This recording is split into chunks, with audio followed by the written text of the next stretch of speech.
नमस्ते विद्यार्थी मित्रों। विषय हिंदी क्षितिज भाग 1। इसमें हम महादेवी वर्मा लिखित मेरे बचपन के दिन गद्य पढ़ रहे थे।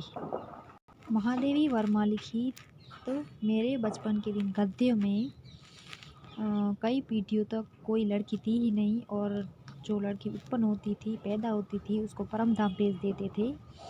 फिर महादेवी वर्मा के बाबा ने बहुत दुर्गा पूजा की थी, तो महादेवी वर्मा उनके घर हुई थी। तो महादेवी वर्मा की बहुत खातिर हुई थी। फिर महादेवी वर्मा को उनके बाबा मिशन स्कूल में पढ़ने के लिए भेजते हैं, लेकिन वहाँ का वातावरण महादेवी वर्मा को अच्छा नहीं लगता है। तो फिर उनको क्रास्थवेट गर्ल्स कॉलेज में भेजते हैं, जहाँ उनको वातावरण बहुत अच्छा लगता है और हिंदू लड़कियाँ भी होती हैं और सब लोगों का एक ही मैस होता है। वहाँ छात्रावास में महादेवी वर्मा जी को एक सुभद्रा जी मिलती है, एक सहेली मिल जाती है सुभद्रा जी। वो भी कविता लिखती थी, तो दोनों की फिर मित्रता हो जाती है और फिर दोनों ही कविता लिखने लग जाती है। दोनों कविता लिखते लिखते एक पत्रिका निकलती है, स्त्री दर्पण, तो दोनों उसी में अपनी कविता छप जाती है। फिर कवि सम्मेलन होते हैं, तो दोनों उसमें भी जुड़ती हैं। इस कविता के लिए महादेवी वर्मा को एक पुरस्कार मिलता है, उसमें 100 से कम पदक नहीं होते हैं। अब इसके आगे एक बार की घटना याद आती है कि कविता पर मुझे चांदी का एक कटोरा मिला। बड़ा नक्काशीदार सुंदर, उस दिन सुभद्रा नहीं गई थी। बड़ा नक्काशीदार सुंदर, उस दिन सुभद्रा नहीं गई थी। सुभद्रा प्राय नहीं गई थी कवि सम्मेलन में। मैंने उनसे आकर कहा, देखो यह मिला। महादेवी वर्मा को उस कविता के लिए एक पुरस्कार मिलता है। एक पुरस्कार के रूप में उनको एक चांदी का कटोरा मिलता है। उस दिन सुभद्रा जी वहाँ पे नहीं गई थी, तो महादेवी वर्मा घर आकर सुभद्रा जी को ये कहती हैं कि देखो मेरे को यह मिला है। सुभद्रा ने कहा, ठीक है, अब तुम एक दिन खीर बनाओ और मुझको इस कटोरे में खिलाओ। उसी बीच आनंद भवन में बापू आए।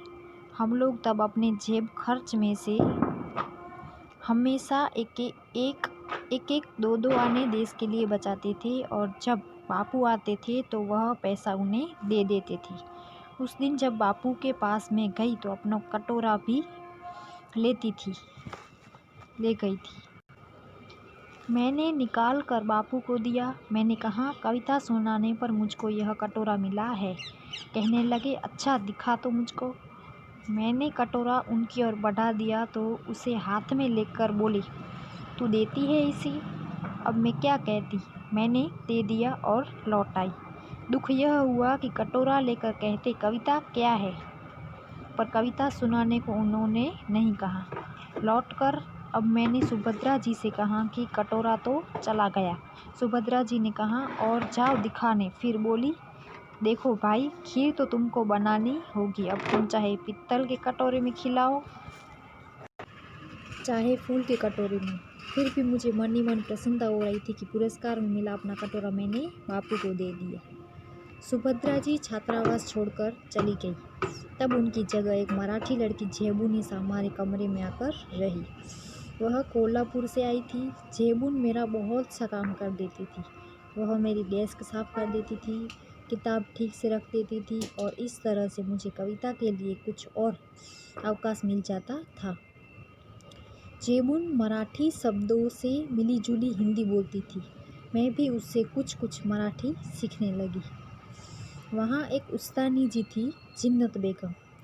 जेबून जब इकड़े तिकड़े या लोकर जैसे मराठी शब्दों को मिलाकर कुछ कहती तो उस्तानी जी से टोके बिना न रहा जाता था।